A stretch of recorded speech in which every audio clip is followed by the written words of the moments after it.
이 시간에는 염려하고 염려 말자, 염려하고 염려 말자 라는 제목으로 말씀을 나눠보겠습니다. 염려하고 염려 말자.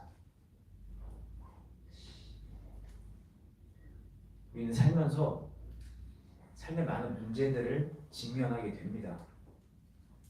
재정의 문제라든지 건강의 문제라든지 사업장에서의 문제, 또 인간관계의 문제라든지 또 심지어 영적인 문제까지 신앙의 문제, 여러 가지 문제들 앞에 서죠. 그리고 우리는 그 많은 문제들 앞에서 염려를 합니다. 염려를 해요. 그래서 우리는요 염려를 이렇게 하기 때문에 계속 그동안 염려하지 말라고 권면을 받아왔어요. 너희 목숨을 위해서 무엇을 먹을까 입을까 염려하지 마라. 또 너희 중에 염려함으로 키를 한 자나 더 크게 하겠느냐, 이런 말씀 다 들어보셨죠. 이 말씀을 가지고 계속 염려하지 마라, 이런 권면을 받았습니다. 그리고 또 우리 설교들을 통해서 그렇게 염려라는 것은 너희에게도 안 좋고 우리 삶에도 안 좋고 몸에도 안 좋고 다 안 좋고 그리고 신앙에도 좋지 않다. 그러니까 염려하지 마, 이렇게 권면을 받았어요. 근데 오늘 제목에서도 아마 느끼셨겠지만 저는 오늘 좀 염려에 대해서 다른 시각을 나눠보려고 합니다. 다른 시각. 염려에 대해서 좀 색다른, 좀 두 가지 상반된 시각을 한번 나눠보려고 해요. 그래서 제목을 염려하고 염려하지 말라고 정했는데요. 한번 시작해 보겠습니다. 저는요 참 염려가 많은 사람이었어요. 그래가지고 제 머리가 이렇게 흰 거예요. 제가 20대 때부터 머리가 휘었거든요. 제가 이게 그래서 제가 그런 생각도 했어요. 아, 예수님께서 하지 말라는 염려를 그렇게 벌로 이렇게 머리가 휘었나? 근데 처음에 되게 머리가 빨리 휘었어요. 그런데나 20대 후반부터는 제가 고혈압이 생겼었어요.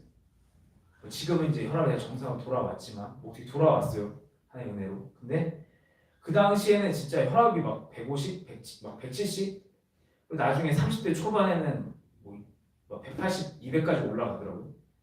이게 아마 제 염려 때문인 것 같았어요. 왜냐면 염려를 되게 많이 했거든요. 항상 생각을 되게 많이 하고 제 염려를 되게 많이 했어요.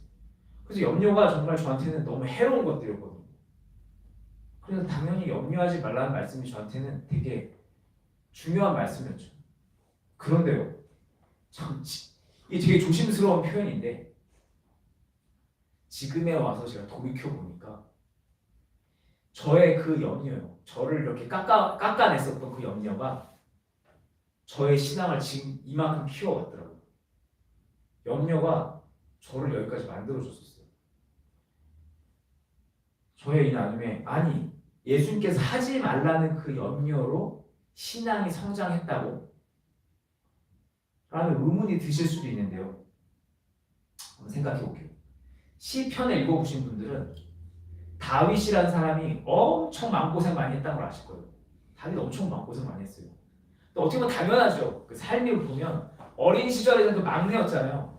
그래갖고 그 가부장적인 사회 속에서 가부장적인 아무튼 장자를 우선하는 사회 속에서 이거 막내였어요. 그래갖고 보면 그 사무엘 그 사사가 이제 이렇게 그 왕을 세우려고 할 때 그 자녀를 찾을 때 아예 다윗은 생각도 안 하잖아요. 있다고 막내 아들 하나 있다고. 이 정도로 보니까 그런 거 생각해 보면 집안에서 인정을 못 받거든요. 막내다 보니까. 그런데다가 젊은 시절에는 맨날 사울왕한테 쫓겨요. 맨날 도망다녀요. 맨날 죽이긴다고 쫓아오니까 왕이 쫓아오니까 맨날 도망다녀요. 그리고 고생을 하고 막 다른 나라 가고 막 객지 생활 하다가 결국 왕이 되는데 왕이 될 때도 죽을 똥을 싸고 왕이 됩니다. 막 소갈이 엄청 하면서 왕이 돼요. 근데 왕이 되고 났더니만 이거 조그만 나라잖아요. 그러니까 사방이 다 적이야. 맨날 그러니까 전쟁을 해요. 끊임없이 전쟁을 해서 맨날 막 죽을 똥 살 똥, 언제 죽는다, 내일 죽는다, 내일 전쟁에 죽는다, 맨날 이러면서 살아갑니다. 그래서 어느 정도 전쟁 속에서 나를 안정시켜놨더니 이제는 아들이 자기를 죽이려고 해요. 그러니까 다윗은 맨날 죽을 위험에 맨날 무시당하고 막 인생이 편할 날이 없었던 거예요. 그러니까 그런 거 생각해 보면 어떻게 보면 다윗이 그렇게 시편에서 죽겠어요 염려하고 막 이렇게 살았던 거 어떻게 당연할지도 모르겠어요. 근데요, 성경은요 그렇게 염려로 가득 차 있던 다윗의 그 마음을요. 성경은 그 다윗의 그 마음을 염려로 가득 찼던 그 다윗의 마음을 우리가 닮아야 할 신앙인의 모습이라고 기록하고 있어요. 우리가 닮아야 할 신앙인의 모습.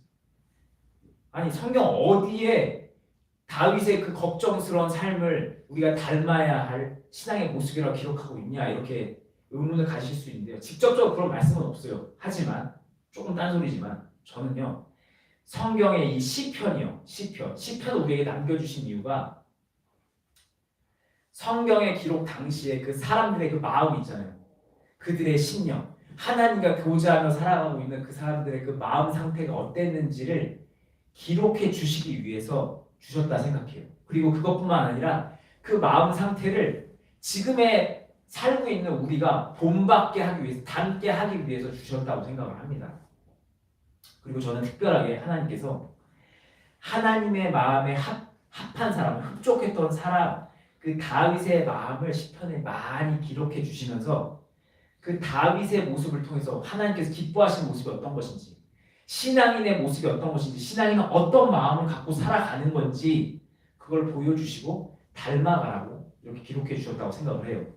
그래서 저는 조심스럽지만 염려하는 이 시편 속에 이 다윗의 모습이 바로 우리가 닮아가야 하는 신앙의 모습 중에 하나라고 저는 생각을 합니다.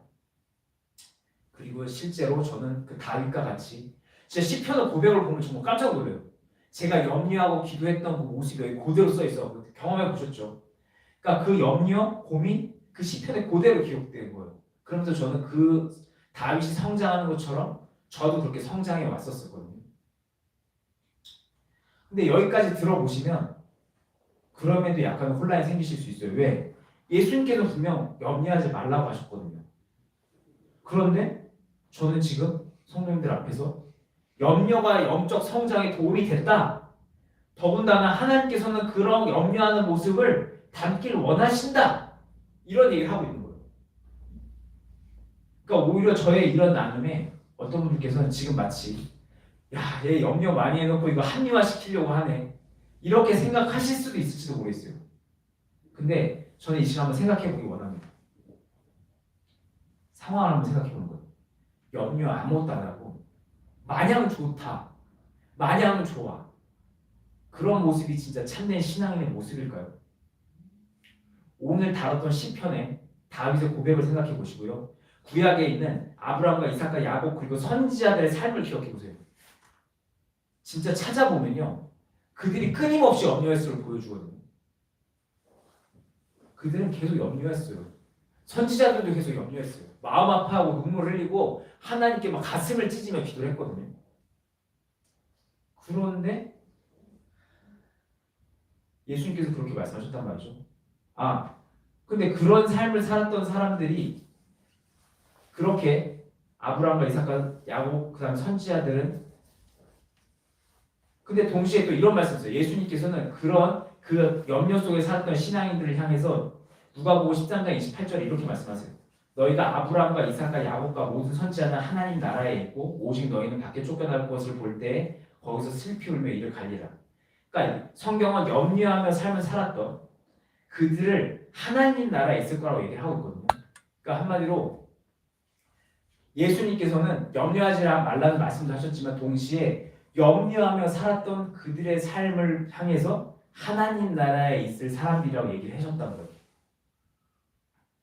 물론 저의 이 나눔에 뭐 염려가 하나님 나라에 들어간 조건이라고 말씀드린 건 아니에요. 염려해 하십시오. 염려 하나님 나라에 들어간 조건입니다.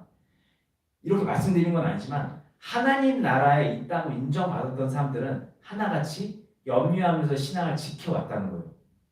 근데 다시 또 원점으로 돌아와서 예수님은 염려하지 말라 하셨죠. 그러면 염려하지 말라는 주님의 말씀과 염려한 삶을 살았던 족장들, 그 다음에 선지자들, 그리고 시편의 다윗의 그 모습을 보면서 우리는 이 염려를 어떻게 바라봐야 될까?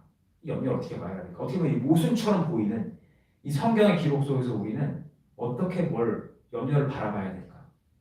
이게 참 의문이 되거든요. 참 그렇지 않아요. 그들은 하나님께 인정받았어. 그런데 그들은 하나같이 염려하며 살았어.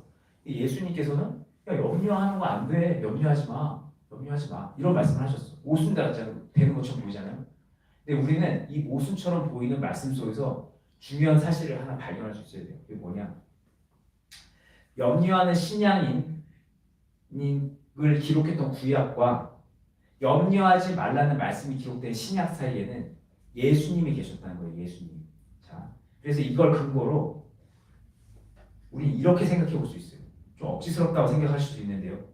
성경은요, 신앙인들에게 예수님을 사이에 두고 예수님 이전에 염려하는 모습과 예수님 이후에 염려하지 않는 모습을 다 요구하고 있다는 거예요.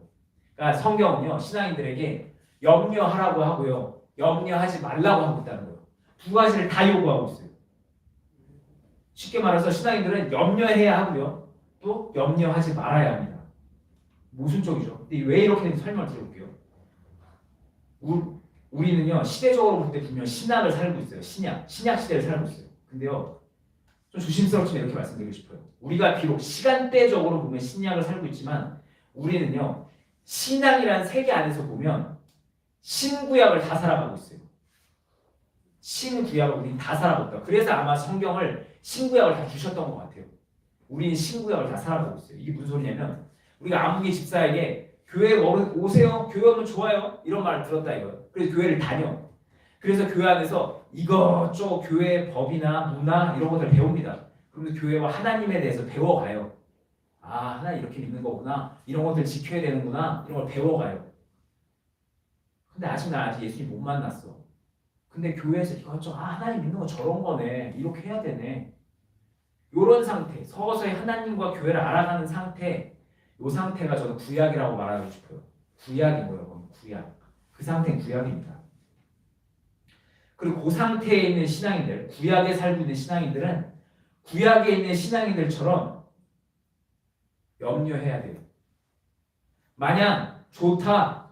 예수님께서 염려하지 말라고 하셨기 때문에 난 좋아. 나 염려하지 말아야 돼. 마냥 좋아. 라고 살 것이 아니라 시편에 있는 선지자들처럼 아브라함과 이삭과 야곱처럼 그리고 다윗처럼 하나님의 뜻을 따르면서 계속 그러지 못한 나 자신과 싸우면서 끊임없이 염려하고 괴로워해야 돼요. 왜냐하면 그렇지 않으면 안일한 신앙인이 되거든요. 안일한 신앙인이 되는 거예요. 왜? 아직 그들은 하나님과 멀기 때문에. 하나님과 멀어요. 그런데 마냥 좋아. 교회요. 마냥 신나. 그러면요. 안일해져요. 왜? 하나님과 멀기 때문에. 그리고요. 그들은 염려해야 되는 또 다른 이유가 있어요. 가장 큰 이유. 뭐냐? 그 염려의 끝에서, 그 구약의 끝에서 예수님을 만나기 때문에요. 저는요. 염려의 끝에서 예수님을 만났어요. 진짜 몸을 갈아내는 듯한 느낌으로 기도하다가 주님을 만났거든요. 염려를 하다가 진짜 녹이 쓴 기차 바퀴를 돌리는 느낌으로 제 스스로를 돌리면서 기도를 하다가 주님을 만났어요. 그리고 그렇게 기도하고 만나서 지금까지 성장해 올 수 있었거든요. 만약 제가 그 당시에 그냥 그런 고통이 싫어서 염려가 싫어서 그냥 되는 대로 살았다면 그래서 안일해졌다면요. 전 예수님 못 만났을 것 같아요. 제 얘기만 하면 계속 객관성이 좀 떨어지니까 성경의 인물 한번 생각해 볼게요. 구약의 인물 중에 욥이라는 사람이 있어요. 다 아시죠? 근데 그 욥에게 만약에 그 고통, 그래서 그 고통 속에서 겪는 그 염려가 없었다면 욥이 결국 하나님 만났을까요?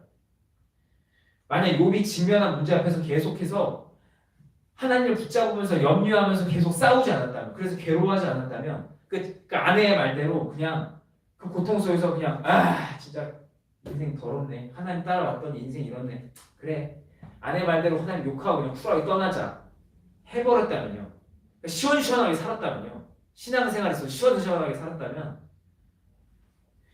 욥은요. 아마 오늘 본문 말씀인데요.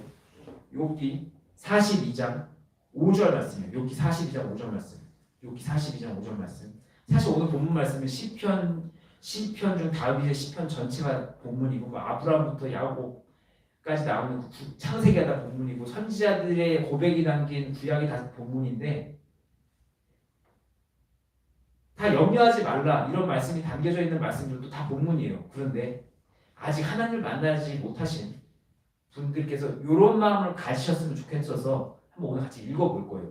욥기 42장 5절 말씀 다음 함께 읽겠습니다. 읽겠습니다. 시작. 내가 주께 대하여 귀로 듣기만 하였사오나 이제는 눈으로 주를 배웠나이다. 내가 주에 대해서 듣기만 했지만 이제 내가 만나서 본다는 거예요. 근데 만약 욥이 그 염려 속에서 하나님과 이렇게 맞대면을 하지 않았었다면 이런 고백할 수 있었을까요? 욥에게 있어서 염려는요 해로운 행동이 아니었어요. 아니 오히려 필요한 행동이었어요. 그리고 현재 구약을 사는 우리에게도 이런 염려는 필요합니다. 자, 그렇게 구약을 살다가 근데 그렇게 구약을 살다가 이제 예수님 만나 신약을 넘어오게 되면요, 그때는 이제 근데 상황이 좀 달라져요. 상황이 달라져. 제가 지금 제대로 기억하지 못할 수도 있는데요, 전혀 구약 성경을 읽으면서요 하나님께서 하나님의 백성들에게 염려하지 말라고 직접적으로 말씀하신 부분을 찾아본 적이 없어요. 오히려 이사야서 32장에 염려 없고 안일한 여인들을 향해서 질책하시는 장면이 있는데요, 직접적으로 염려하지 말라 이런 말씀이 없어요. 나중에 찾아보시면 좋을 것 같아요. 혹시 있으시면 말씀해 주세요. 찾아보셔서 있으시면. 저는 근데 못 찾았어요. 뭐 예레미야 17장 8절 말씀처럼 돌려서 요렇게 하면 염려 없이 살 거야 라는 말씀은 있었지만 염려하지 마 이런 말씀은 없으셨던 거예요. 그래서 저 생각했거든요. 왜 구약에서는 하나님께서 염려하지 말라 이렇게 말씀을 안 하실까? 직접적으로. 왜 그렇다고 생각하세요? 왜 하나님께서는 구약에서는 직접적으로 염려하지 말라 이런 말씀을 하셨을까요?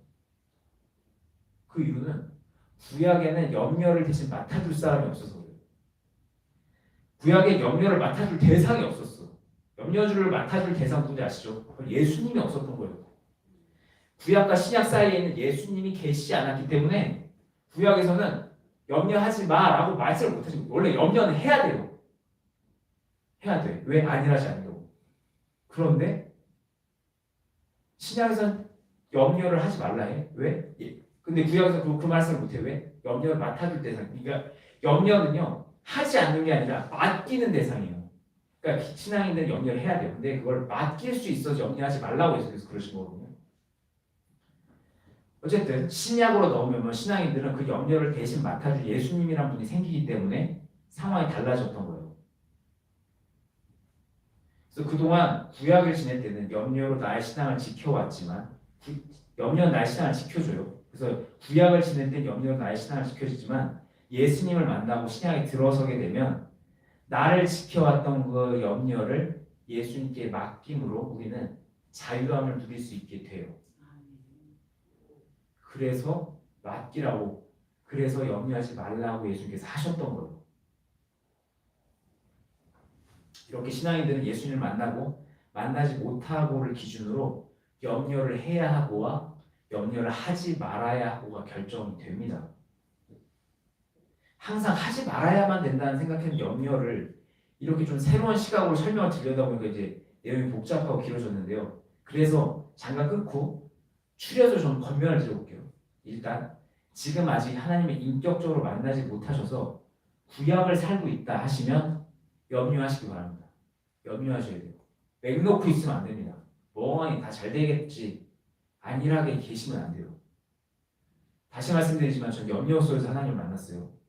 그러니까 예수님이 인격적으로 만나 신약을 살고자 하신 분께서는 염려하시기 바랍니다. 그리고 그 염려 끝에서 꼭 예수님을 만나시기 바랍니다.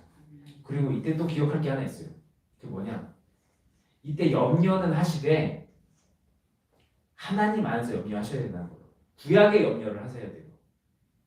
이게 무슨 소리냐면, 자, 이게 어떤 염려인지 의문이 드실까 봐 이것만 말씀드릴게요. 이 구약의 염려는요, 다른 말로 시편의 염려예요.